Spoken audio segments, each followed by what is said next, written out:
السلام علیکم ورحمۃ اللہ وبرکاتہ ان الحمد للہ نحمده ونستعینه ونستغفره ونعوذ باللہ من شرور انفسنا ومن سیئات اعمالنا من يهده الله فلا مضل له ومن يضلل فلا هادي له واشهد ان لا اله الا الله وحده لا شريك له واشهد ان محمدا عبده ورسوله وبعد فقال الله تبارك وتعالى ألا إن أولياء الله لا خوف عليهم ولا هم يحزنون الذين آمنوا وكانوا يتقون صدق اللہ العظیم۔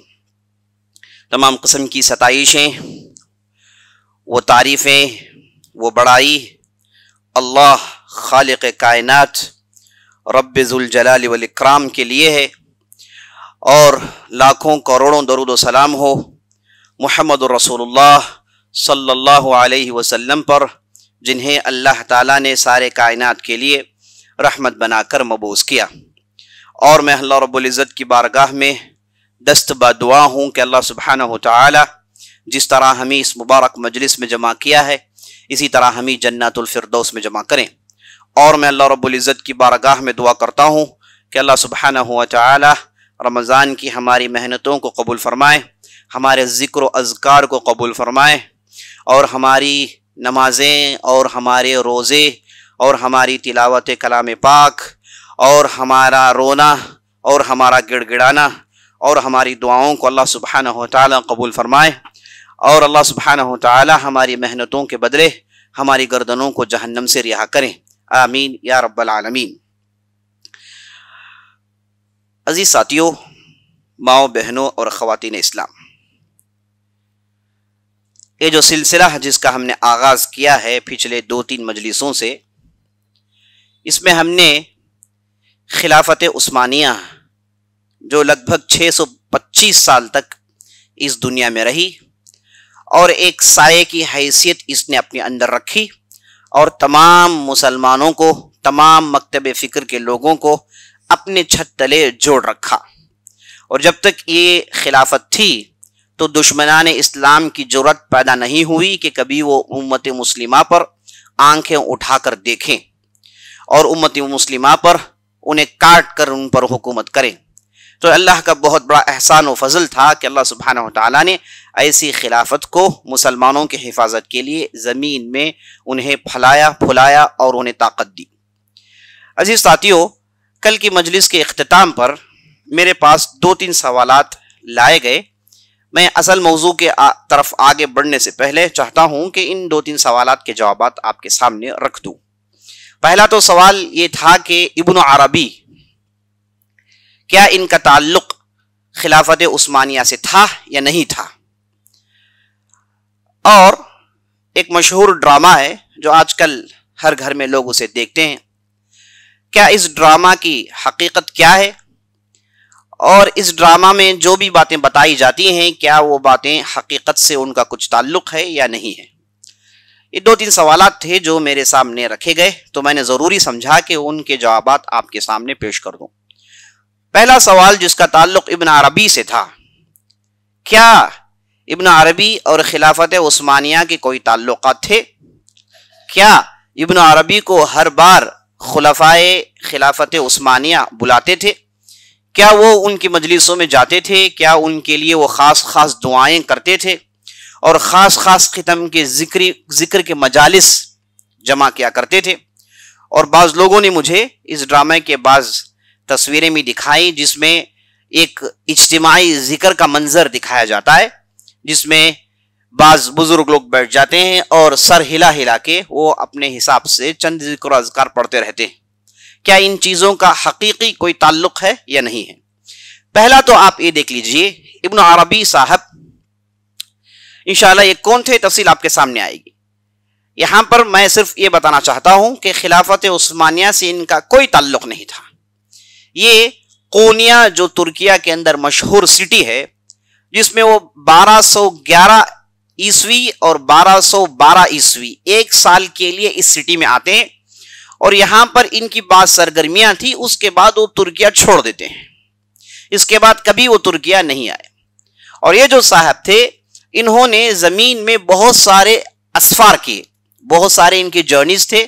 وہ لگ بھگ جتنے بھی اسلامی بستیاں تھیں، اسلامی سٹیز تھے، سب میں انہوں نے حاضری دی اور ہر جگہ اپنے عقیدے کو پھیلانے کی انہوں نے کوشش کی. تو یہ ترکیہ میں قونیہ میں آئے تھے صرف 1 سال کے لیے. 1211 اور 1212 وہ زمانہ ہے جو بالکل خلافت عثمانیہ کا شروع کا زمانہ تھا، یعنی عثمان کبیر اور اس کے بعد سلیمان شاہ، وہ زمانہ تھا. اب اس میں 1 سال میں کبھی انہوں نے عثمانی خلفاء سے ان کی ملاقات ہوئی، عثمان کبیر سے ان کی ملاقات ہوئی، یا پھر سلیمان شاہ سے ان کی ملاقات ہوئی، یا پھر ارطغرل سے ان کی ملاقات ہوئی، کہیں پر بھی یہ چیز ثابت ہے ہی نہیں، کہیں پر بھی ثابت ہے ہی نہیں.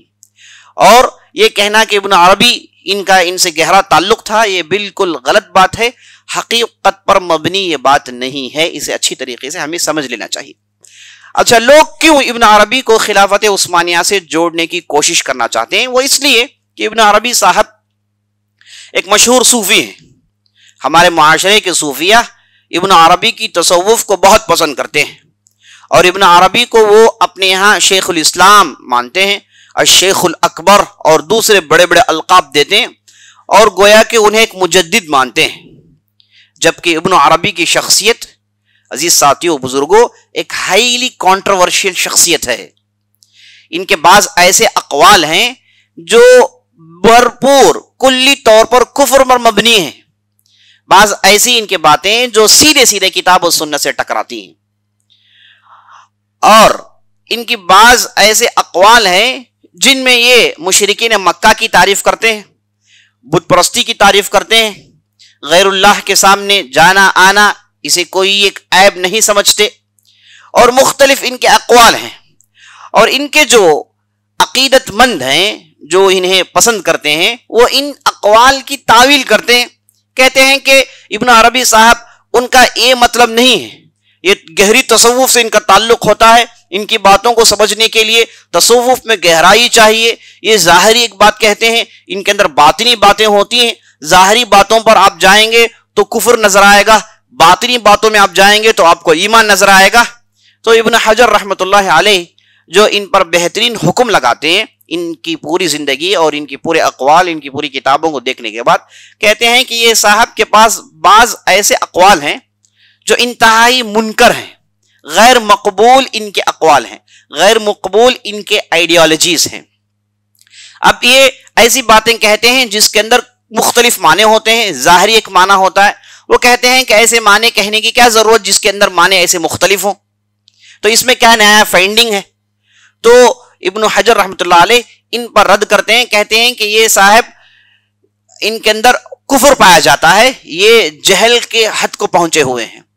اور ابن تیمیہ رحمۃ اللہ علیہ نے ان کے ہر قول کو نقل کیا اور اس پر خوب رد کیا، اور کہا کہ ایسی باتوں کی حقیقت میں کوئی ضرورت نہیں. بعض لوگوں کی عادت ہوتی ہے کہ وہ نئے نئے فائنڈنگز پیش کرتے ہیں. ظاہری ایک بات ہوتی ہے، اس کے اندر باطنی ایک بات ہوتی ہے. ظاہری اس بات کو پیش کر کے سمجھتے ہیں کہ انہوں نے بہت بڑا تیر مار لیا، اور خاص طور پر سامنے والے اسے نہ سمجھیں تو کہتے ہیں کہ دیکھیں ہم نے ایسی بات کہہ دی جو آپ نہیں سمجھ سکتے، آپ کے سمجھ کے دور ہے، آپ کے اندر اتنی حیثیت اور اتنی اہلیت نہیں کہ آپ ان باتوں کو سمجھ پائیں. ایسی ویسی باتیں کرتے رہتے ہیں اور کہتے ہیں کہ یہ ہماری خاص خوبی ہے. تو سوال یہ ہے کہ اللہ نے اسلام کو بہت ہی آسان بنایا، اسلام کو سب کے لیے سمجھا جانے والا مذہب، سب کے لیے سمجھا جانے والا دین بنایا. عمل کے لیے اس کے اندر آسانیاں ہیں، اس پر آپ عمل کریں گے تو جنت کو بڑی آسانی سے پہنچ سکتے ہیں. تو یہ جو آسان دین اور آسان مذہب ہے، اس کے اندر ان پریشانیاں، ان پیچیدگیوں کی آخر کیا ضرورت، اور ایسے بھول بھلیوں کی کیا ضرورت جس میں عجیب عجیب کانسیپٹس پیش کیے جاتے ہیں، جیسے وحدت الوجود کا کانسیپٹ، جس میں یہ کہا جاتا ہے کہ یہ جو بھی دنیا میں موجود ہے یہ سب کچھ اللہ ہے، حقیقی معنی میں اللہ ہے، ہم سب اللہ کے حصے ہیں، سب جو بھی آپ کو نظر آتا ہے سب کچھ اللہ ہے، یہ ایک ہی ایک وجود ہے، وہ اللہ کا وجود ہے، باقی جتنے بھی وجود ہیں سب یہ اللہ کے وجود سے لگے ہوئے ہیں. ایسی باتیں، ایسی پیچیدگی کی باتیں جب ان سے پکڑا جاتا ہے، کہا جاتا ہے کہ اگر سب کچھ اللہ ہے تو پھر اللہ جس کا ذکر قرآن میں ہے کہ وہ عرش میں ہے اور اللہ کافرین کو جہنم میں ڈالے گا، نیک لوگوں کو جنت میں ڈالے گا، یہ سب باتیں اس کا کیا معنی؟ تو کہتے ہیں کہ ہم یہ نہیں کہنا چاہتے، ہمارا کہنے کا کچھ اور مقصد ہے، ہمارے اندر اس کے کچھ اور معنی ہیں۔ حقیقت میں ان چیزوں کی آخر کیا ضرورت تھی؟ ان پیچیدہ چیزوں کی، ان بھول بھلائیوں کی کیا ضرورت تھی؟ اس میں لوگوں کے اندر بگاڑ کے علاوہ کچھ پیدا ہوا ہے، اور یہ بگاڑ جیسے میں نے آپ کو بتایا شروع میں جو تصوف تھا اسے تزکیۃ النفس کہتے ہیں۔ معنی یہ کہ آدمی اپنے نفس کی پاکیزگی کرے اور اپنے اندر جو آلودگی ہے، اپنے اندر جو گندگی ہے، شرک جیسی گندگی، ریاکاری جیسی گندگی اور دوسروں کی تعریف سننے کی گندگی اور ایسی قسم کی چیزیں، اسے دل سے نکالیں۔ تو تصوف تزکیۃ النفس کا دوسرا اگر نام ہے تو اسے لینے میں کوئی حرج نہیں، اور اسے اہل علم نے ہر زمانے میں لیا ہے۔ لیکن تصوف کے اور بھی قسم ہیں جس میں جہاں پر ایسی باتیں ہوتی ہیں ساتھ ساتھ ڈھیر ساری بدعتوں پر عمل کیا جاتا ہے۔ ان کے پاس ڈھیر سارے وظائف ہوتے ہیں جن کی کوئی حقیقت نہیں، کتاب و سنت سے ان کا کوئی تعلق نہیں، اور ڈھیر سارے ذکر کے مجالس یہ جمع کرتے ہیں، اور دوسرے مختلف ان کے پاس نئی نئی قسم کی عبادتیں ہیں جو کرتے ہیں، کہتے ہیں کہ یہ کرنے میں کوئی حرج نہیں۔ تو اس قسم کے تصوف کو ہم بدعتی تصوف کہیں گے۔ ایسے لوگوں کو ان چیزوں کو چھوڑنا چاہیے۔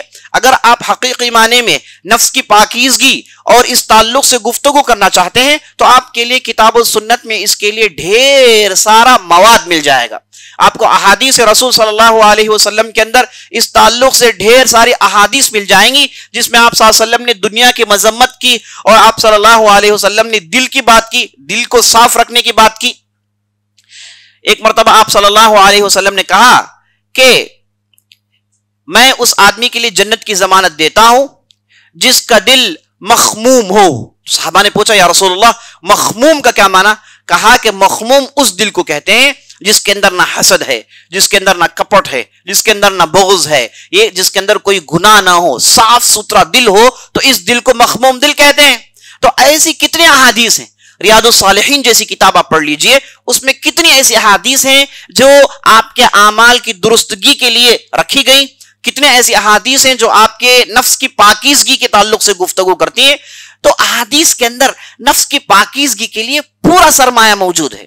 تو غیر ضروری بدعات، غیر ضروری صلوات، غیر ضروری اجتماعی ذکر کا سسٹم شروع کرنا جس سے بدعات کے لیے دروازے کھل جاتی ہیں، جب انہوں نے ایسے کیا تو امت میں آپ دیکھتے ہیں کہ بدعتوں کا ایسا سیلاب آیا کہ یہ بالکل روک نہیں پائے۔ کتنے بدعتیں ہیں، شروع میں انہوں نے کیا کہ یہ اچھا ہی ہے، کرنے میں کیا غلطی، لیکن ایسے بدعت کا سیلاب آیا کہ لوگ سنت سے بالکل دور ہو گئے۔ قبر پرستی شروع ہو گئی، قبر پر چڑھاوے چڑھانا شروع ہو گیا، قبر کے اطراف طواف شروع ہو گیا، اور صاحب قبر کے پاس التجائے مانگنا، ان کے سامنے دعا کرنا، انہیں پکارنا، کیا یہ معاشرے میں ہمارے پاس موجود ہے؟ نہیں، کتنا موجود ہے، کتنے لوگ ہیں اس شرک میں ڈوبے ہوئے ہیں۔ یہ اصل میں تصوف کے بعض لوگ جو بگاڑ پیدا کیے ہیں اسلام میں، ان کی بعض فائنڈنگز کی وجہ سے ایسی چیزیں امت میں آئیں۔ اللہ سبحانہ و تعالیٰ سے دعا ہے کہ اللہ سبحانہ و تعالیٰ ہم اور آپ کو سنت پر عمل کرنے کی توفیق بخشے اور سنت پر چلنے کی ہمیں توفیق بخشے۔ تو تصوف کی تیسری قسم ہے ساتھیوں جنہیں غلاۃ المتصوفہ کہتے ہیں، یعنی تصوف میں ان کے پاس عمل میں بدعت نہیں۔ پہلی قسم میں نے آپ کو بتایا جس میں نفس کی پاکیزگی کی گفتگو ہوتی ہے، اسے قبول کرنے میں کوئی حرج نہیں۔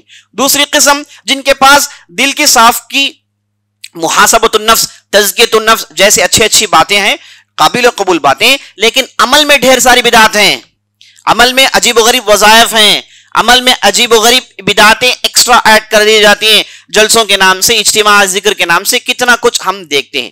تو ان کے پاس عمل میں جو بدعات ہے یہ نکلنا چاہیے۔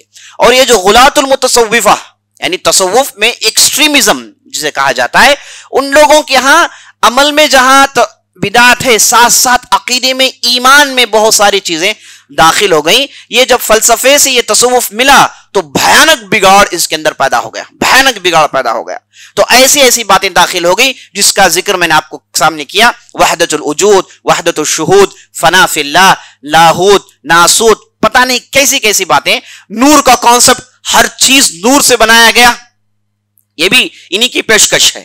جو کوئی حدیث ثابت نہیں، کوئی قرآن کی آیت اس پر دلیل نہیں ہے کہ سب چیز اللہ نے محمد صلی اللہ علیہ وسلم کے نور سے بنایا. سب سے پہلے محمد کا نور تھا، اس سے اللہ نے سب چیزوں کو بنایا، اور اس کے بعد انبیاء علیہ السلام کو بنایا، جنت بنایا، دوزخ بنایا، جو بھی کائنات، جو بھی کہکشاں ہیں، یہ سب محمد کے نور سے بنے ہیں. تو سب محمد کے نور کے محتاج ہیں. اب اگر محمد نہ ہوتے تو صلی اللہ علیہ وسلم ان کا نور نہ ہوتا تو اللہ سبحانہ و تعالیٰ اس دنیا کو نہیں بناتا.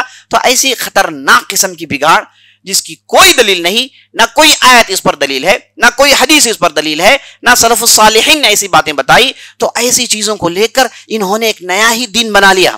تو یہ تیسرے قسم کے متصوفہ ہیں جنہیں غلاۃ المتصوفہ کہا جاتا ہے، تصوف میں ایکسٹریم جانے والے. تو ایسے لوگوں نے عقیدے کی بگاڑ کو بہت عام کیا. کتاب و سنت سے ان کی بات کوئی میل نہیں کھاتی، بالکل بہت دور پڑتے ہیں کتاب و سنت کے تعلق سے. تو یہ مختصر تصوف کے تعلق سے ہے. تو میں نے آپ کے سامنے عرض کیا ابن عربی جن کا تعلق خلافت عثمانیہ سے کریٹ کرنے کی کوشش کی جاتی ہے، جو کہ بالکل غلط ہے. نہ خلافت عثمانیہ میں غلاۃ متصوفہ کا تصور ہے.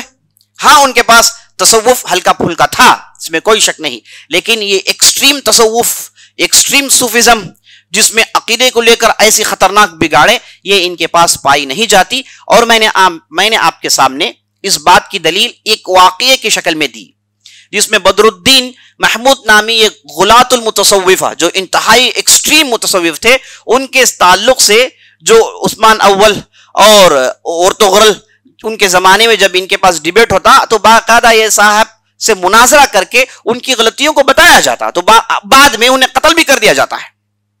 یہ چیز آپ کے سامنے آئی. تو یہ ہے ابن عربی کو لے کر. حقیقت یہ ہے کہ ابن عربی ان کا خلافت عثمانیہ سے کوئی تعلق نہیں. یہ صاحب قونیہ میں آئے تھے، 1 سال کے لیے رہے، لیکن کہیں پر بھی ریکارڈ میں موجود نہیں کہ خلافت عثمانیہ کے خلفاء سے ان کی ملاقاتی تھی، وہ ان سے براہ راست یا پھر در پردہ ان سے استفادہ کرتے تھے، ان کے آئیڈیالوجیز کو پروموٹ کرتے تھے. اس کی کوئی دلیل نہیں. جو بھی ڈرامہ میں بتایا جاتا ہے یہ بالکل غلط ہے. یہ ہو سکتا ہے کہ لوگوں کو جوڑنے کے لیے ایسی چیزیں کی جاتی ہوں. اور کل کی مجلس کے بعد ایک صاحب آئے، انہوں نے کہا کہ آپ نے کہا کہ اور خان جنہیں عثمان اول کے بعد خلیفہ چنا گیا یا پھر سلطان چنا گیا، تو ان کے بڑے بھائی علاء الدین نے ان کے لیے ان کی گدی خالی کر دی، ان کے لیے پورا تنازل کیا، کہا کہ آپ میرے چھوٹے بھائی ہیں لیکن آپ کے پاس وہ صلاحیت ہے، آپ اس کی ذمہ داری لے لیں. اس کے بعد وہ خود ان کے وزیر بن جاتے. تو کل کی مجلس میں جب یہ بات آئی تو ایک صاحب نے آ کر کہا کہ یہ تو ڈرامہ میں تو الٹا دکھایا جا رہا، ڈرامہ کے اندر یہ باتیں نہیں آتی. تو عزیز ساتھیوں، اچھی طریقے سے سمجھ لیجئے، ہم آپ کے سامنے جو باتیں لا رہے ہیں، جو انتہائی معتبر اور مستند کتابوں کے ذریعے سے ہم آپ کے سامنے پورے واقعات لا رہے ہیں. تاریخی کتابیں، ان میں اکثر عربی کتابیں موجود ہیں، بدائع الظہور اور تاریخ خلافہ عثمانیہ، جس میں ایجپشین رائٹرز اور ترکی رائٹرز، تو ایسی کتابوں سے ہم آپ کے سامنے پوری باتیں لا رہے ہیں. تو یہ جو ڈراماٹائز کیا جاتا ہے، تو اس میں ان کا ٹارگٹ یہ نہیں ہوتا کہ آپ کے سامنے صرف حقائق لائیں. ان کا مقصد یہ ہوتا ہے کہ وہ زیادہ ایپیسوڈ چلائیں، اسے زیادہ اٹریکٹیو بنائیں اور لوگ اسے دیکھنے کے لیے آئیں، انویسٹرز انویسٹ کریں، پیسے اس میں لگائیں. تو چیزوں کو اٹریکٹ کرنے کے لیے بہت ساری چیزوں کو بدل دیتے ہیں، بہت ساری چیزوں کو وہ بدل دیتے ہیں. اور ڈراماٹائز ہر چیز کو نہیں کیا جاتا، اس کے لیے بعض اصول ہوتے ہیں.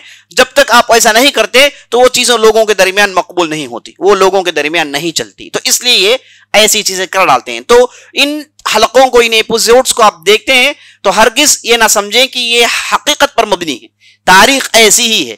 یہ جان لیجئے کہ اس میں بہت کچھ توڑ موڑ کے پیش کیا جاتا ہے. تو میں نے آپ کو یہ سامنے 2 باتیں رکھ دی. تو چلیے کل کی بات جہاں ہماری رکی تھی وہاں سے بات کا آغاز کرتے ہیں.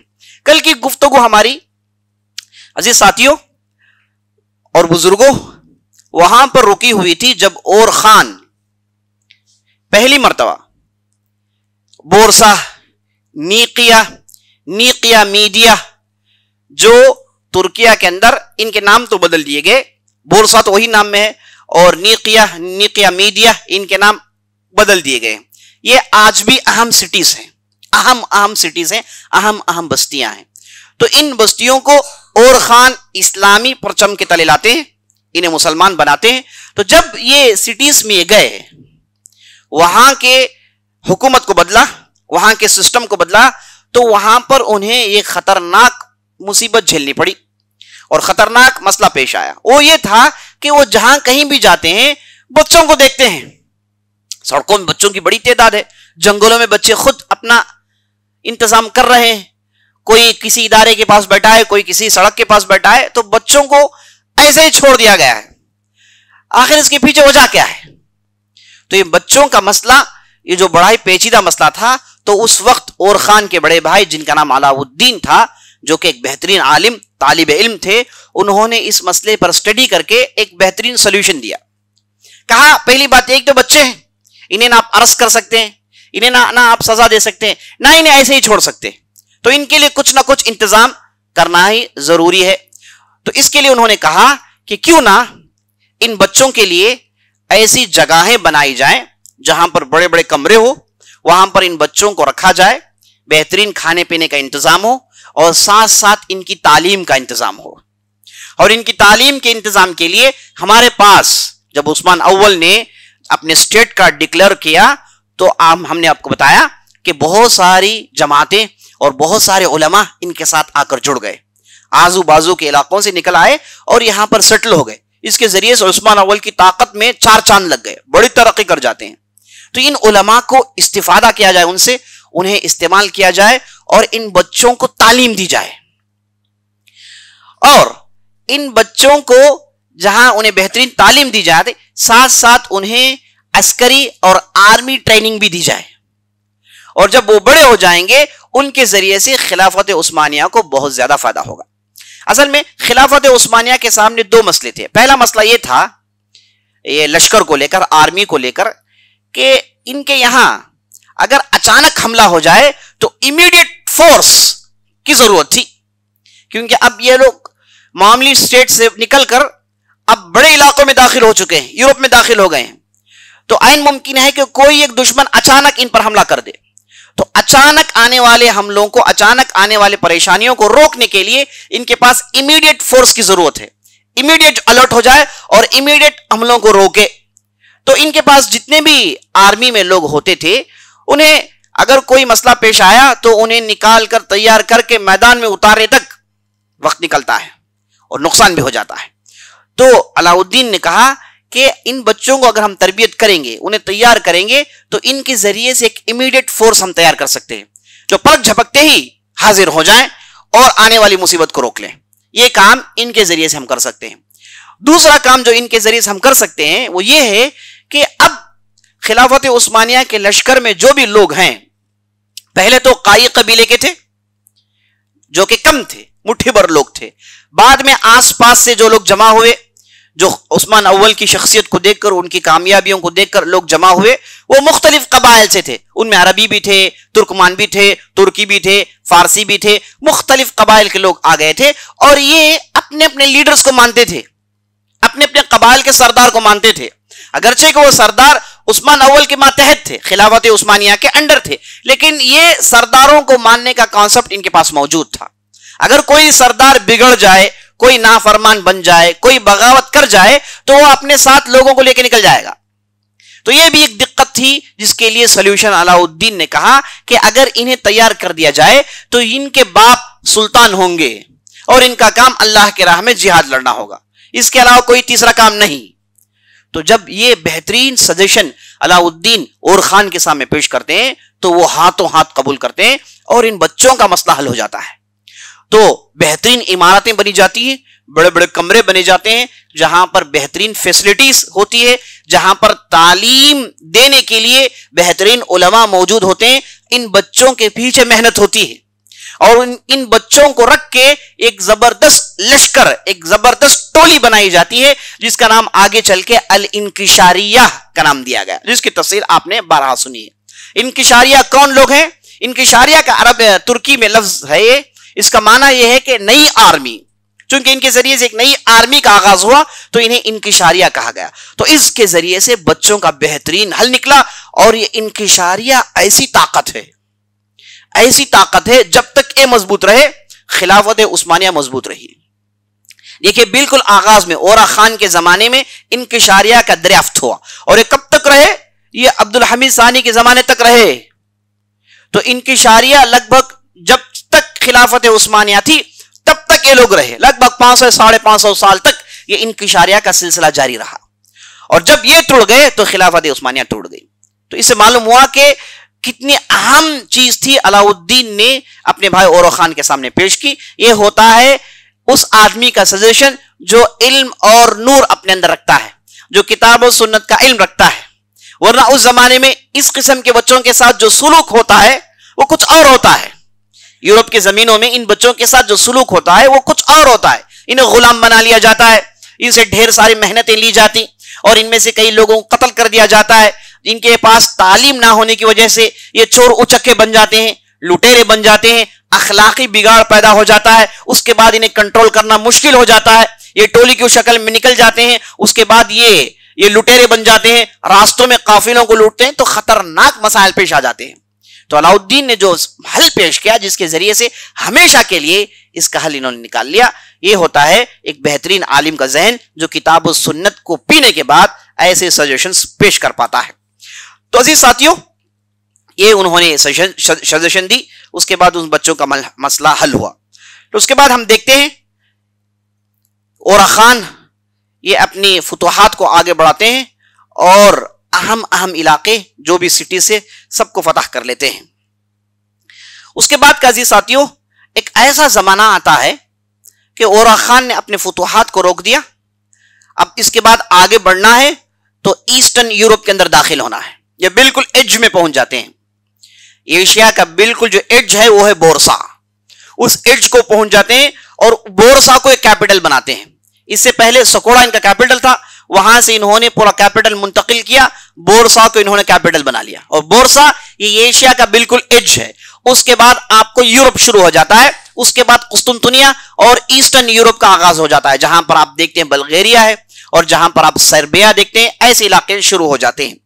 تو یہاں پر اورا خان نے تھوڑی دنوں کے لیے اپنے فتوحات روکے اور اپنے پورے نئے علاقوں کو جوڑا اور وہاں پر بہترین ایڈمنسٹریشن کے کام کیے۔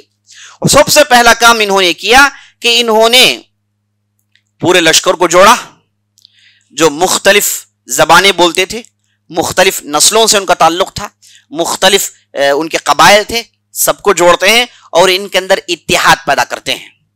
سب کو اللہ اور اللہ کے رسول کے نعرے پر جمع ہونے کا سکت ہونا چاہیے، اس کی تعلیم دیتے ہیں۔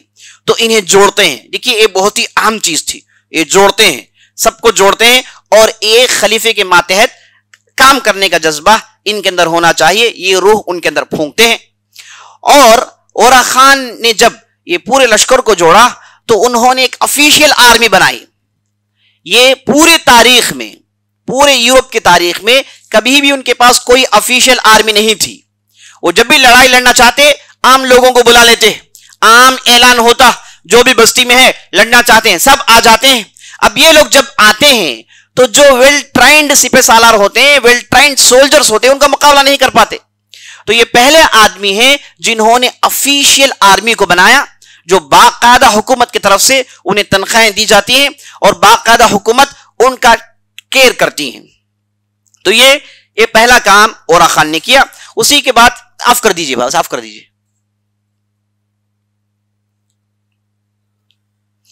اس کے بعد اورا خان کی ترقیات میں سے جو اہم چیز ہے، انہوں نے اپنے نام کے سکے نکالے۔ اس سے پہلے سکے نہیں ہوتے تھے، انہوں نے اپنے نام کے سکے نکالے، باقاعدہ اس میں ایک طرف اورا خان کا نام ہوتا اور ایک طرف خلافت عباسیہ کا نام ہوتا۔ عزیز ساتھیوں، یہ عثمانیوں نے اپنی فتوحات آگے بڑھائی تو انہوں نے غرور اور گھمنڈ میں آ کر اپنے لیے الگ خلافت یا پھر اپنے لیے الگ حکومت کا ڈکلیریشن نہیں کیا۔ یہ باقاعدہ کہتے تھے کہ ہم خلافت عباسیہ کے ماتحت ہیں، اور خلافت عباسیہ یہ شرعی لیگل، اسلام کی نظر میں لیگل خلافت تھی۔ تو یہ ہمیشہ اپنے کاموں کو لیگل کرتے تھے اور لیگل طور پر خلافت عباسیہ سے جڑے ہوئے تھے۔ حالانکہ میں نے آپ کو بتایا خلافت عباسیہ کے پرخچے اڑ گئے تھے، تاتاریوں نے ان کی بستی کو برباد کر دیا تھا، یہاں تک کہ خلیفہ بغداد میں نہیں ہے، خلیفہ مصر چلا گیا اور مصر کے بعض بادشاہوں نے بطور مہمان خلیفے کو رکھا ہوا ہے۔ اس کے باوجود اورا خان کہتے ہیں کہ ہم خلافت عباسیہ کے ماتحت ہیں، اور خلافت عباسیہ بھی ان نئے علاقوں کو، ان کی نئی بستیوں کو ریکگنائز کرتے ہیں اور انہیں ایک بہترین سٹیٹ کی حیثیت دیتے ہیں۔ اسی طریقے سے اورا خان جو اپنے ملک کے اندر ایڈمنسٹریشن کا کام کر رہے تھے، تو وہاں پر ایک نیا مسئلہ پیش آیا، وہ یہ کہ چونکہ یہ لوگ اب یورپ کے بارڈر کو چلے گئے تو یورپینز کا آنا، فادرز کا آنا، پاسٹرز کا آنا ایک عام چیز تھی. تو ایک صاحب، ایک پاسٹر جس کا نام تھا غریغرویوس، یہ یونانی زبان بولنے والے صاحب، یہ بورسا آتے ہیں اور دوسرے اہم سٹیز میں آتے ہیں اور علل اعلان لوگوں کو عیسائیت کی طرف بلاتے ہیں. تو وہاں پر بعض لوگوں سے گفتگو ہوتی ہے، مناظرے شروع ہوتے ہیں، تو یہ غیر و غورس اتنے جوش و خروش میں ہوتے ہیں کہ بہت سارے مسلمانوں کو ایسے جوابات دیتے ہیں کہ کوئی ان کا جواب دے نہیں پاتے. تو رزلٹ یہ نکلایا کہ ایک قسم کی خلبلی پیدا ہو گئی تھی. تو باقاعدہ یہ صاحب کو بلایا گیا، پہلی مرتبہ آفیشیلی طور پر ایک ڈیبیٹ کنڈکٹ کیا گیا، مناظرہ دینیہ، بادشاہ کی مجلس میں، بادشاہ کے دربار میں، بادشاہ کی حاضری میں، ان کے منسٹرز کی حاضری میں. جو بھی آدمی اپنی رائے پیش کرنا چاہتا ہے پیش کرے، اور اس کا جو مخالف ہوتا ہے اس کے دلائل کو توڑتا ہے. باقاعدہ ڈیبیٹ کا انتظام کیا گیا، ایک طرف مسلمان علماء اور ایک طرف عیسائی علماء، دونوں کے درمیان ڈیبیٹ ہوتا ہے. اللہ کے فضل سے یہ جو غیر و غوث صاحب تھے، جو شروع میں عیسائی تھے اور انہوں نے عیسائیت کو پھیلانے کی پوری کوشش کی، اس ڈیبیٹ کے بعد مسلمان ہو جاتے ہیں. اور جب یہ مسلمان ہوتے ہیں، ان کے ساتھ ایک بہت بڑی تعداد مسلمان ہو جاتی ہے. آپ دیکھتے ہیں کہ کیسے خلافت عثمانیہ اسلام کو پھیلانے کے لیے بہترین انتظامات کرتے ہیں. اور ان کے ساتھ ڈیبیٹ کرنے کے لیے کنہیں لایا گیا؟ عام علماء کو نہیں لایا گیا، ایسے لوگ جو نئے مسلمان تھے. نئے مسلمان ہونے کے بعد خلافت عثمانیہ کے انتظامات پر انہوں نے دینی تعلیم حاصل کی، خاص طور پر یہود جو مسلمان ہو گئے تھے، یہودی نسل جو مسلمان ہو گئے تھے، جو دینی تعلیم حاصل کر چکے تھے، ان کے ذریعے سے ڈیبیٹ کنڈکٹ کیا گیا اور اللہ نے اس میں فتح دی. تو یہ صاحب جب مسلمان ہوئے تو اسلام میں داخل ہونے کا سلسلہ ایسٹرن یورپ میں شروع ہو جاتا ہے. بڑی تیزی سے لوگ مسلمان ہونا شروع ہو جاتے ہیں. اور اسی طریقے سے یہ زمانہ تھا 1355 عیسوی کا، 1355 کے اس زمانے میں. ہوتا یہ ہے کہ میں نے آپ کو بتایا کہ یہ جو ترکیہ کے اوپر قسطنطنیہ، قسطنطنیہ جسے کہا جاتا ہے، یہاں پر جس قسم کی عیسائی رہتے ہیں انہیں بیزنٹینیز کہا جاتا ہے. یہ آرتھوڈاکس تھے. انہیں کیتھولک جو یورپ کے اندر ہے ہمیشہ ان کے درمیان پریشانی تھی. تو یہ جو کیتھولک تھے انہوں نے اچانک کانسٹینٹی نوپل پر حملہ کر دیا. اب ان کے درمیان خطرناک لڑائیاں شروع ہو گئی. تو اس وقت بیزنٹین کا جو بادشاہ تھا، جو امپرر تھا، اس نے باقاعدہ اورو خان کو خط لکھ کر کہا کہ ہمیں اس پریشانی سے بچائیں، ہم چاہتے ہیں کہ آپ اس میں دخل اندازی کریں اور یہ جو کیتھولک عیسائی ہیں ان کے ظلم و ستم سے ہمیں بچائیں، کانسٹینٹی نوپل کی حفاظت کریں. تو پہلی مرتبہ اورا خان اپنے ساتھ لشکر لے کر کانسٹینٹی نوپل جاتے ہیں. کل میں نے آپ کو بتایا کہ اورا خان پہلے آدمی ہیں جنہوں نے قسطنطنیہ کی فتح کی بنیاد ڈالی. قسطنطنیہ کی فتح، اس کی بشارت نبی صلی اللہ علیہ وسلم نے احادیث میں کئی مرتبہ دی تھی. تو اس کی بنیاد اورا خان نے ڈالی. تو باقاعدہ بیزنٹینی امپرر کی دعوت پر یہ اپنا لشکر لے کے پہلی مرتبہ سمندر پار کر کے استنبول جو آج کا ہے وہاں پر داخلہ لیتے ہیں اور وہاں پر جاتے ہیں اور باقاعدہ کیتھولک طاقتوں کے خلاف لڑائی ہوتی ہے. ایک طرف مسلمان وہ بیزنٹینی ہیں اور دوسرے طرف کیتھولک ہیں. بھیانک لڑائی ہوتی ہے اور مسلمانوں کا بڑا رول ہوتا ہے، ورنہ بیزنٹینی سلطنت کب کا ختم ہو جاتی. لڑائی لڑ کے بیزنٹینی سلطنت کو بچاتے ہیں اور بعد میں اورا خان واپس آ جاتے ہیں. اس کے بعد بیزنٹینی طاقت اور عثمانی طاقت دونوں ایک ٹریٹی میں آ جاتے ہیں کہ ہم آپس میں اب لڑیں گے نہیں، آپس میں ہم امن میں رہیں گے. یہ واقعہ ہے 1355 عیسوی کا، 1355 عیسوی کا. تو ایک بہترین اتفاق ہوتا ہے جس کی وجہ سے لڑائیاں نہیں ہوتی. اورا خان کو اپنی بستی میں کانسنٹریشن کرنے کا موقع مل جاتا ہے، جس میں وہ دین کو پھیلانا، تعلیم کو آگے بڑھانا، ساری دنیا سے علماء لے آنا اور یہاں پر یونیورسٹیز بنانا، یہاں پر مدارس بنانا، اس کا سلسلہ شروع ہوتا ہے. اورا خان کے زمانے میں سب سے پہلی مرتبہ ایک یونیورسٹی کو بنایا جاتا ہے. مدرسہ نہیں، باقاعدہ ایک یونیورسٹی بنائی جاتی ہے اور سارے دنیا سے ریسرچ سکولرز، سارے دنیا سے ماہرین کو لایا جاتا ہے اور یہاں پر بٹھا کر ان کے ذریعے سے لوگوں کو تعلیم دی جاتی ہے. اس کی وجہ سے سارے دنیا سے لوگ اب عثمانی اسٹیٹ میں آنا شروع ہو جاتے ہیں. اب عثمانی اسٹیٹ، اب ساری دنیا کو اس کے بارے میں پتا ہو جاتا ہے. عجیب و غریب اتفاق ہے یہ. عجیب، میں نے کہیں ایسا نہیں پڑھا کہ ایک نومیڈک ٹرائب، ایک خانہ بدوش ٹرائب جس کے 400 افراد ہیں جو جنگلات میں گھومتے ہیں اور اپنے کھانے پینے کا انتظام شکار کے ذریعے سے کرتے ہیں. ایک قبیلہ یہ ایک جگہ اترتا ہے، اس علاقے کو اپنے قبضے میں لیتا ہے، اس کے بعد اپنی محنتوں کے ذریعے سے ایک قبیلہ ایک سٹیٹ کو اپنے انڈر کر لیتا ہے. اب یہ سٹیٹ آگے چل کے ایک ریکگنائز سٹیٹ بن جاتا ہے، اور یہ سٹیٹ آگے چل کے آپ دیکھتے ہیں کہ ایک خلافت بن جاتی ہے. اللہ اکبر، یہ بہت ہی بڑی بات ہے، جو تاریخ پڑھتے ہیں وہ اس کا احساس کر سکتے ہیں. تو ہوا ہے کہ عیسائی بیزنٹینین اور اس طرف عثمانی طاقتوں کے درمیان اتفاق ہو جاتا ہے. یہ اتفاق مسلمانوں کے لیے فائدہ ہوتا ہے، ایڈمنسٹریشن کے کاموں میں غور و خوض کرنے کا موقع ملتا ہے. لیکن ہوتا یہ ہے کہ اچانک ایک مرتبہ اورا خان کے لڑکے جن کا نام شہزادہ خلیل تھا، وہ کہیں گئے ہوئے تھے تو کسی نے انہیں اغوا کر لیا، کڈنیپ کر لیا، غائب ہو جاتے ہیں. تو اورا خان اسے بہت تلاش کرتے ہیں، کہیں لڑکا نہیں ملتا. تو بعد میں انہیں معلوم ہوتا ہے کہ اس کے پیچھے بیزنٹینی کی طاقت ہے، ان کا ہاتھ ہے. انہوں نے اس کے ذریعے سے، چونکہ عثمانی سلطنت کے پاس خوب پیسہ تھا، یہ بیزنٹینین ہو یا کیتھولک ہو، یورپ میں نے آپ کو بتایا انتہائی غریبی تھی، پیسوں کے لیے آپس میں قتل کر لیتے تھے، بھوک ماری اتنی عام تھی کہ لوگ مرتے جا رہے تھے اور بیماریاں پھیل گئی تھی. تو انتہائی بدترین حالت تھی یورپ کے زمانے میں. اسی لیے وہ ان دنوں کو بلیک ڈیز کہتے ہیں، بلیک ڈیز آف یورپ. اور یورپ جو ہے اندھیرے میں تھا یہ کہتے ہیں، یہ وہ زمانہ تھا. تو کیا ہوا کہ شہزادہ خلیل کو کسی نے اغوا کر لیا، اور بہت تلاش کرنے کے بعد پتہ نہیں چلا. تو بعد میں معلوم ہوا کہ بیزنٹینین کی طاقت اس میں انوالوڈ ہے. میں نے آپ کو بتایا عثمانی خلافت کی اہم خوبی یہ تھی کہ وہ انٹیلیجنس میں بہت سٹرونگ تھے، سپائی سسٹم ان کا بہت ہی زبردست تھا. تو انٹیلیجنس کے ذریعے سے انہیں بات معلوم ہو جاتی کہ یہ جو ہوا ہے اس کے پیچھے بیزنٹینی عیسائی کا اس کا ہاتھ ہے. تو اس کے بعد بڑی کوششوں کے بعد شہزادہ خلیل کو بچاتے ہیں، اور اس کے بعد کہتے ہیں کہ جو بھی معاہدہ ہمارے اور آپ کے درمیان ہوا میں آپ سے اسے ختم کرتا ہوں.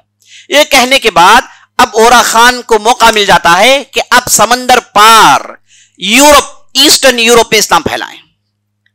تو پہلی مرتبہ ایک زبردست لشکر کے ساتھ اورا خان جاتے ہیں، اور یورپ کا پہلا علاقہ جو آج کل استنبول کا علاقہ ہے، اگر آپ میپ میں دیکھیں گے استنبول 2 حصے میں بٹا ہوا ہے، بیچ میں سمندر ہے، ایک چھوٹی سی نالی نکلی ہوئی ہے، ایک طرف یہ بھی استنبول ہے، یہ بھی استنبول ہے، یہ استنبول ایشیا میں ہے، یہ استنبول یورپ میں ہے. تو یہ پہلا جو حصہ ہے یورپ کا جو سمندر کے بعد شروع ہوتا ہے، جسے چوک کا علاقہ کہا جاتا ہے، پہلی مرتبہ اورا خان اپنے زبردست سپہ سالاروں کے ذریعے سے جاتے ہیں اور اس علاقے کو اپنے قبضے میں لیتے ہیں. اور چونکہ عثمانی سلطنت شروع میں تھی، اب ان کے پاس بحری بیڑے نہیں تھے، نیوی فورس کا کوئی انتظام نہیں تھا. تو یہ 40 افراد کے ذریعے سے کشتیوں میں ان کی پوری آرمی کو منتقل کرتے ہیں راتوں میں، اور بہت بڑی تعداد آرمی کی راتوں رات ادھر منتقل ہو جاتی ہے، اور صبح ادھر وہ حملہ کر دیتے ہیں، جس کے ذریعے سے وہ پورا علاقہ ان کے ماتحت آ جاتا ہے. اب یہاں پر یہ نہیں رکتے، یہاں سے یہ اپنے سلسلے کو شروع کرتے جاتے ہیں، بات آگے بڑھاتے جاتے ہیں.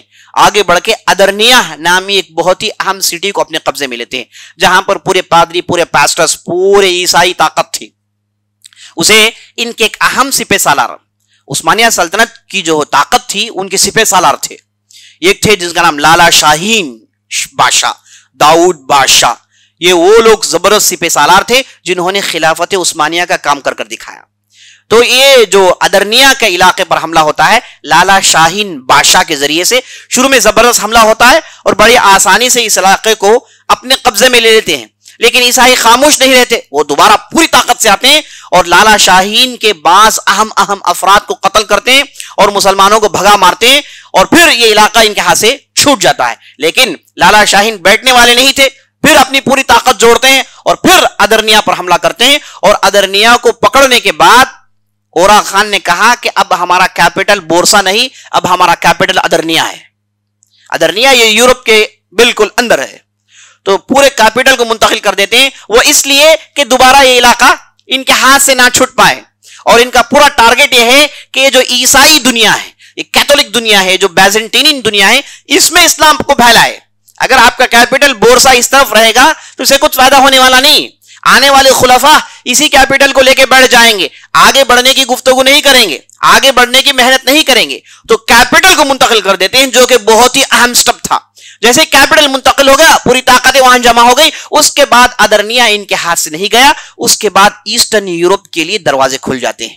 اب جیسے ہی دروازے کھلے, سب سے پہلے بلگیریا کو مسلمان اپنے قبضے میں لیتے ہیں, اور نمبر 2 سربیا. بلگیریا, سربیا آپ جانتے ہیں یہ آج کے یورپ کے اہم کنٹریز ہیں. تو بلگیریا میں اسلام پہنچتا ہے, سربیا میں اسلام پہنچتا ہے. یہ سب کچھ ان کے اہم جو سپہ سالار تھے ان میں سے خاص طور پر داؤد بادشاہ, لالا شاہین نے ایک کام کر دکھایا. اب جیسے ہی ایسٹرن یورپ میں داخل ہو گئے, یہ تو بہت بڑی چیتاونی تھی پورے یورپی طاقتوں کو, عیسائیوں کو, کہ اب یہاں سے اسپین سے نکالا. بالکل وہی زمانہ, سبحان اللہ, یہ وہی زمانہ ہے جب اسپین کے اندر مسلمانوں کو بھگانے کا انتظام کیا جا رہا تھا, ان کی سلطنتوں کو گرایا جا رہا تھا. یہ ایک بہت بڑی سلطنت کو باقاعدہ اسپین سے نکال دیا. آخری ایک چھوٹی سلطنت جسے سلطنت غرناطہ کہتے ہیں, وہ آخری سانس لے رہی تھی. یہ وہ زمانہ تھا کہ مسلمان اب اسپین, یورپ, ایسٹرن یورپ میں داخل ہو گئے. پہلے تو اسپین میں داخل ہوئے افریقہ کے ذریعے سے, نارتھ افریقہ چلے گئے تھے, وہاں سے اسپین میں داخل ہو گئے. اسپین یہ بالکل ویسٹرن یورپ میں پڑتا ہے, ویسٹرن ایج میں ہے. اب اس کے بعد اسپین سے آگے بڑھ نہیں پائے, آگے نہ یو کے جا پائے, نہ فرانس جا پائے, نہ جرمنی جا پائے, یہاں پر ہی پھنس گئے تھے اور مسائل ہو گئے تو نکلنا پڑا. تو اب عثمانیوں نے کیا کیا, یہ ایسٹرن یورپ سے داخل ہو گئے, بلگیریا, سربیا, ہنگیری تک پہنچ گئے تھے. یہ پورے علاقے مسلمانوں کے ہاتھ میں آ گئے, پورے علاقے مسلمانوں کے ہاتھ میں آ گئے. تو جب عیسائیوں نے دیکھا کہ ایک طرف سے ہم نکال رہے ہیں اور ایک طرف سے لوگ داخل ہو گئے, پھر تو ان کے ہوش و حواس ختم ہو جاتے ہیں, پھر سارے جڑتے ہیں. ایک مشہور لڑائی ہوتی ہے جس کا نام بیٹل آف کوسوو. کوسوو ایک اہم مسلمانوں کا علاقہ ہے یورپ کے اندر. البینیا, کوسوو, ہرسک, یہ ایسے علاقے ہیں جہاں پر 90% مسلمان ہوتے ہیں, اور یہاں پر مسلمانوں کو مار بھگانے کا سلسلہ کئی سالوں سے جاری ہے. آج بھی مسلمان ہیں لیکن مار بھگانے کا سلسلہ جاری ہے. لگ بھگ 50 سال سے یہ سلسلہ جاری ہے کہ مسلمانوں پر حملہ ہوتا, وہ اس علاقے کو چھوڑ کر ترکیہ, سیریا, ان علاقوں میں چلے جاتے. تو یہاں پر بہت پریشان کیا گیا. یہ سلسلہ آج تک جاری ہے. اور آپ دیکھتے ہیں کہ البانیہ سے جو مسلمان نکلے, جو سیریا کے اندر گئے, وہ آگے چڑھ کے بڑے بڑے علماء بنتے ہیں. اور ناصر الدین البانی سب سے بڑے محدث, اس زمانے کے بڑے محدث, یہ اصل میں البانیہ کے رہنے والے تھے. ان کے خاندان والوں کو جب مار بھگایا, یہ خاندان والے پورا سیریا چلے جاتے ہیں. اور البانی رحمۃ اللہ علیہ کہتے ہیں کہ میں جب سیریا آیا تو اس وقت میری عمر 9 سال کی تھی, مجھے عربی بولنا آتی نہیں تھی, نہ میں عربی پڑھ سکتا تھا, میں تو البینین بولنے والا تھا. اور ان کا چہرہ آپ دیکھیں گے تو پیور یورپین نظر آتے ہیں, وہ پیور یورپین ہے. تو 8 سال جب ان کی عمر تھی تو وہ سیریا میں آتے ہیں, اور سیریا میں آنے کے بعد وہ عربی زبان سیکھتے ہیں اور وہاں کے علماء سے دین پڑھتے ہیں. تو آگے چل کے بہت بڑے محدث بنے جنہیں محدث العصر کہا جاتا ہے. تو آپ کو اندازہ ہوگا کہ یہاں ان علاقوں میں اسلام پھیلانے والے یہی عثمانی طاقتیں تھی جو ہم کو سمجھ لینا چاہیے. تو عزیز ساتھیوں, ان لڑائیوں کے سلسلے کے دوران اورا خان کی وفات ہو جاتی ہے. ان کی عمر لگ بھگ 70 سال کی تھی, وفات ہو جاتی ہے. اور اس کے بعد ان کا لڑکا جس کا نام مراد اول تھا وہ خلیفہ بنتا ہے. اصل میں اورا خان کے ایک لڑکے تھے جن کا نام سلیمان تھا, ان پر ان کی پوری امید تھی, لیکن ایک لڑائی میں شہید کر دیے جاتے ہیں. کہا جاتا ہے کہ ان کی شہادت کے بعد یہ اتنے کمزور پڑ جاتے ہیں اس لڑکے کی یاد میں کہ یہ اسی یاد میں وفات پا جاتے ہیں. تو مجبوراً لوگوں نے ان کی وفات کے بعد, انہوں نے کسی کا نامزد نہیں کیا, کسی کو خلیفہ نہیں بنایا. جب تک وہ خلیفہ تھے تو وہ خلیفہ تھے. جب وہ وفات پا گئے تو لوگوں نے مل کر مراد اول کو چنا. خلیفہ نہیں, اس وقت وہ سلطان کے سٹیج میں تھے, تو لوگوں نے مراد اول کو سلطان بنایا. جیسے ہی سلطان بنتے ہیں, ان کی مختصر میں آپ کے سامنے ہسٹری رکھ دیتا ہوں. یہ 25 سال تک یہ سلطان رہتے ہیں. اس 25 سال میں لگ بھگ 35 لڑائیاں لڑتے ہیں. یہ جیسے ہی سلطان بن جاتے ہیں, ان کے علاقے جو ترکیہ کے اندر تھے سب علاقے باہر نکل جاتے ہیں. تو یہ 35 زبردست لڑائیاں لڑ کے اپنے پورے علاقوں کو واپس اپنے ہاتھ میں لیتے ہیں. تو 3 بڑے مسائل تھے جسے انہوں نے فیس کیا. پہلا یہ کہ بیزنٹینین وہ پھر دوبارہ داخل ہو کے بورسا اور دوسرے علاقوں کو اپنے قبضے میں لینا شروع کر دیتے ہیں. اور تیسرا مسئلہ یہ کہ مسلمان جو خود ان کے نسل سے تھے, یہ ان کی بستیوں کو آکوپے کرنا شروع کر دیتے ہیں. اور تیسرا مسئلہ یہ کہ ان کے والد کی وفات کے بعد ان کے خاص بعض لوگ غداری پر اتر آتے ہیں. تو 3 بڑے بڑے مسائل تھے، لیکن قربان جائیں ذہین آدمی پر، اس نے پورے مسائل کو بہترین انداز سے ٹیکل کیا، اور جو بھی ان کی سلطنت تھی سب کو واپس لاتے ہیں، اور اس کے بعد کوسوفو کی یہ زبردست لڑائی لڑتے ہیں جس کے ذریعے سے انہیں بہت بڑی کامیاببی ملتی ہے. یہ جو کوسوفو کی لڑائی ہوئی مراد اول کی قیادت میں، ان کی سرداری میں ہوئی تھی. یہ جو لڑائی ہوئی 1389 میں یہ لڑائی ہوئی، اور یہ بہت ہی اہم لڑائی اس اعتبار سے کہ پوری طاقت جمع ہو گئی، اور سربی طاقتیں پوری ایک طرف جمع ہو گئی، اور ایک طرف پوری مسلمانوں کی طاقت جمع ہو گئی. ان کے بھی 4 صف تھے. میدان میں جب اترے تو عیسائیوں کا ایک حصہ، ایک 10,000 کا لشکر نکل کے سیدھے مسلمانوں کے ساتھ جمع ہو جاتا ہے، اور بڑی آسانی سے کوسوفو کی لڑائی جیت لیتے ہیں. وہ ایسے ہوتا ہے کہ ان کے پاس جو انٹیلیجنس سپائی کا جو سسٹم تھا، جس کے ذریعے سے دشمنوں کے اندر جو خامیاں ہیں اور دشمنوں کے اندر جو گورننس فار سیل ہیں، یہ سب وہ جانتے تھے. تو جن لوگوں کے اندر کمزوری دیکھی تو انہیں پیسوں کے ذریعے سے خرید کے، پلس پالیٹکس ہوتا ہے، تو بڑی آسانی سے کوسوفو کی لڑائی جیت لیتے ہیں. یہاں پر جب لڑائی جیت کر وہ یورپ کے میدان میں کھڑے ہوتے ہیں تو لوگوں سے کہتے ہیں کہ اس کے بعد یورپ کے اندر آگے بڑھنے کے لیے کوئی ہمارے لیے رکاوٹیں نہیں، ہم بڑی آسانی سے آگے بڑھ سکتے ہیں. میں بتا رہا ہوں سربیا اور ہنگیری اور بلگیریا کی زمینوں میں ٹھہر کر یہ بتا رہے ہیں کہ اس کے بعد آگے بڑھنے میں ہمارے لیے کوئی دقت نہیں. اتفاقاً ہوتا یہ ہے کہ جب نعشوں کا انبار ہوتا ہے، چاروں طرف نعشوں کا انبار ہوتا ہے، تو ان نعشوں میں سے ایک عیسائی اچانک اٹھتا ہے، اس کے ہاتھ میں خنجر ہوتا ہے، وہ مراد اول کے پیٹ میں اس خنجر کو دے مارتا ہے، جس کے ذریعے سے وہ شہید کر دیے جاتے ہیں. تو مراد اول پہلے آدمی ہیں جن کے زمانے میں یورپ کے اندر اسلام داخل ہوتا ہے. تو اس کے بعد ان کے لڑکے سلیمان الصاعقہ اور دوسرے بڑے بڑے خلفاء آتے ہیں، جن کے ذریعے سے بڑی تیزی سے اسلام یورپ کے اندر چلے جاتا ہے.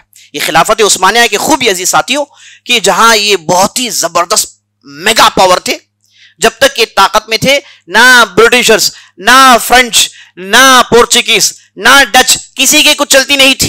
سب ان کے پاس بحیثیت تاجر ان کے سامنے پیش کیے جاتے تھے، اور ان خلفاؤں سے اگر یہ مل لیں تو ان کی خوابوں کی دعائیں پوری ہو جاتی تھی. وہ مرتبہ تھا خلافت عثمانیہ کا. یہاں تک کہا جاتا ہے کہ ہندوستان میں ایک مرتبہ ایک مسجد کے سامنے بعض ہندو بھائیوں نے ڈھیر سارے باجا بجونتڑی بجایا، تو وہاں کے ایک سوامی نے آ کر ہندوؤں سے کہا کہ بھائی رک جاؤ، آپ کو نہیں معلوم خلافت عثمانیہ کو یہ خبر پہنچ جائے گی. تو وہاں کے لوگوں نے باجا بجونتڑی روک دی. صرف یہ کہنا تھا. آپ تصور کریں تو اس حد تک اللہ سبحانہ وتعالیٰ نے ان کی شہرت اور ان کی طاقت رکھی ہوئی تھی. تو ہم خلافت عثمانیہ کے اس سلسلے کو یہاں پر روکتے ہیں. انشاءاللہ کل کی مجلس میں ہم ایک زبردست شخصیت کے ساتھ، جن کی زندگی میں ہمارے لیے ڈھیر ساری نصیحتیں ہیں، اور بڑی انوکھی شخصیت تھی، اور اس کے اندر بہت ساری چیزیں سیکھنے کی، عبرتیں حاصل کرنے کی ہیں. اس شخصیت کو لے کر انشاءاللہ ہم کل کی مجلس میں دوبارہ حاضر ہوں گے. آپ سے گزارش ہے کہ آپ انشاءاللہ وقت مقرر پر پہنچیں اور ان چیزوں کو سنیں اور دوسروں تک پہنچائیں. ھذا باللہ توفیق وصلی اللہ علی نبینا محمد وعلی آلہ وصحبہ اجمعین. موضوع کے متعلق کوئی سوال ہے تو کر سکتے ہیں.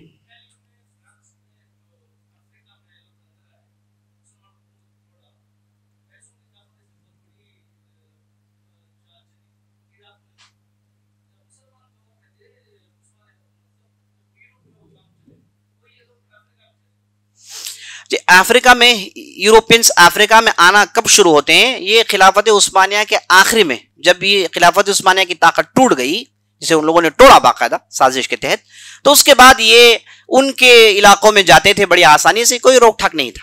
اس میں افریقن کنٹریز بھی بہت سارے ان لوگوں کے زد میں آ گئے. واللہ اعلم.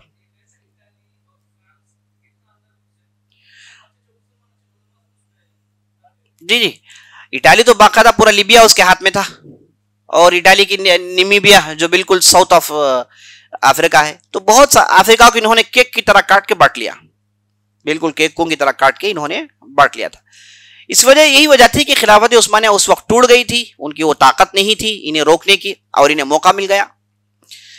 تاریخ کا کھیل ہے. واللہ اعلم.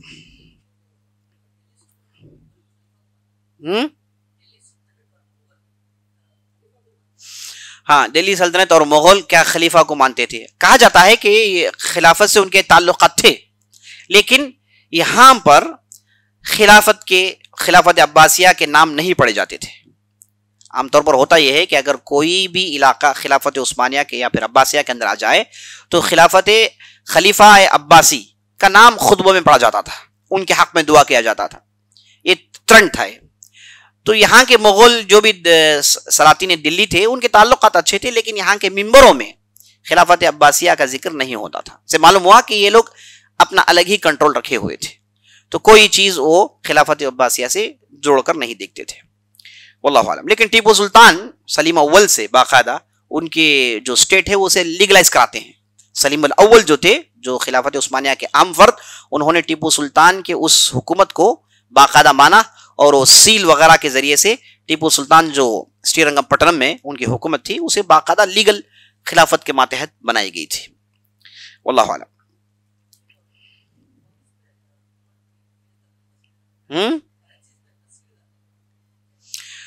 کرنسی جو ہم دیکھتے ہیں سکوں میں، یہ نبی صلی اللہ علیہ وسلم کے زمانے سے یہ سکے موجود تھے اور سکوں میں تصویر ہوتی تھی.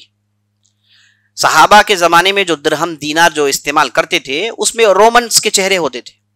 جو عرب کے تھے ان کے تھوڑی سکے بنانے والے تھے، ادھر کوئی مینوفیکچر وغیرہ نہیں تھے، تھوڑی بناتے تھے وہ لوگ.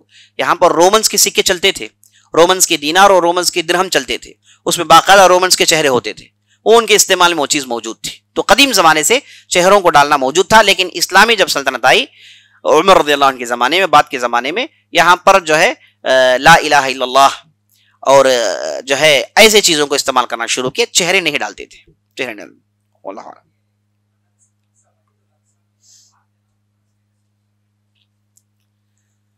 یہ سوال لے کر رہے ہیں کہ بعض لوگ اپنے موبائل کے اسٹیٹس وغیرہ میں جو اقصیٰ کے اندر مسلمانوں پر جو ظلم ہو رہا ہے وہ ایسی تصویریں ڈال لیتے ہیں.